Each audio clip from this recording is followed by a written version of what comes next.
किसी अच्छे मुफ्ती को कोई अपने निकाह में नहीं बुलाता है, किसी शेखुल हदीस को कोई अपने निकाह मंगनियों में नहीं बुलाता, क्योंकि जब वहाँ शरीयत के खिलाफ कोई बात होगा तो फिर वो मुफ्ती साहब कहेगा नहीं ये शरीयत के खिलाफ, तो शेखुल हदीस कहेगा ये शरीयत के खिलाफ है, तो फिर वहाँ हमारा मलिक गिरी, टक्करी गिरी, नवाबी पर वहाँ नहीं चल सकता है। आजकल हमारे मुआशरे में मंगनी के अंदर बातें तय होते हैं कि भाई मैं अपनी बेटी आपके बेटे को दूंगा, 10 लाख रुपए में आपसे लब लूंगा। लड़के का बाप उस तो कहता है बस ठीक है, लड़का भी कहता है हाँ सही है, 50 दुपट्टे ला के दो, इतने मेहमानों का खर्चा दोगे, ये चीजें दोगे, वो चीजें दोगे, सब वो मान लेते हैं बस ठीक। फिर कहते हैं मौलवी साहब दुआ कर। अब मौलवी साहब ने दुआ कर दी, दुआ हो गया तो मोबाइलों का दौर, 1500 मौलवी साहब को भी दे दिए, मौलवी साहब भी कोई बात नहीं करेगा, बस वो दुआ करके चला गया। अब लड़का लड़की मोबाइल पे बात करते रहते हैं, माँ को भी पता है, बाप को भी पता है। जब मौलवी कहे कि ये बात करना हराम है, ये जिना है, ये क्या है, जिना है, जिना, तो उधर फिर मौलवी की बात बुरी लग जाती, बात करते करते फिर लड़ाइयाँ हो जाती। फिर कुछ अरसे बाद पर लड़का कहता है कि जाओ मैं तुमसे रिश्ता नहीं करता, ये लड़की वाले कहते हैं कि हम रिश्ता नहीं करते। अब यहाँ पर जो है लड़का कहता है जाओ मेरे तरफ से तुम्हें तलाक है, हालांकि यहाँ पे तलाक की जरूरत ही नहीं है,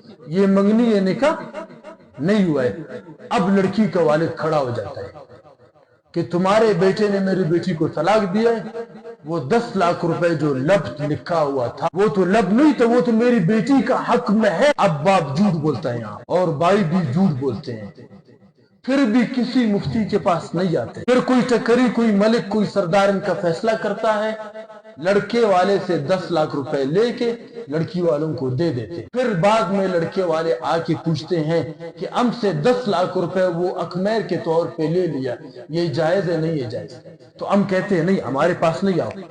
जिस टक्करी ने फैसला किया उस टक्करी को कहो कि कुरान की किस आयत के मुताबिक आपने ये फैसला किया, जाओ अपने उस नवाब से कहो कि तुमने किस हदीस के मुताबिक ये फैसला किया था, तुमने कुरान और हदीस कहां से, फिक्का की किस रूह से तुमने ये फैसला किया था। मैंने कहा फैसला उससे करवाओ, वो जब तुम्हें फतवा लिख के देगा फिर मेरे पास आना, उसके बाद मैं देखूंगा कि कुरान की कौन सी आयत से किया और किस हदीस से। अब मंगनी को रिश्ता टूटने के बाद निकाह में तब्दील कर देना ये बिल्कुल हराम है। ये 10 लाख रुपए जो ले लिए ये बिल्कुल हराम है। ये जो लब कहते हैं ना, लब उस वक्त फर्ज है, उस वक्त मुतय्यन करना है। किसी ऐसे मुफ्ती को बुलाओ जो शरीयत जानता हो, समझ आ रहा नहीं आ रहा, ऐसे शेखुल हदीस को बुलाओ जो तुम्हें कहे कुरान की इस आयत से ये हक है, हदीस से ये हक है, उस वक्त मुकम्मल तफसील बयान। मंगनी को टूटने के बाद फिर निकाह में तब्दील कर देना, फिर जबरदस्ती पैसे लेना, इसको अपने खानदान का रस्म और रवाज बता देना, कुरान की हैसियत नहीं है। जिसने शरीयत को नाफिज किया उसकी हैसियत नहीं है, जिसने तुम्हें शरीयत बताया उसकी हैसियत नहीं है, नबी के फैसलों की कोई हैसियत नहीं है, हमारे किए हुए फैसलों की हैसियत है। शरीयत ने कहा ये हराम है, फिर फर्ज है शरीयत की चीजें पूछना। जब नहीं पूछोगे तो फिर इस तरह का अल्लाह का अजाब नाजिल होगा।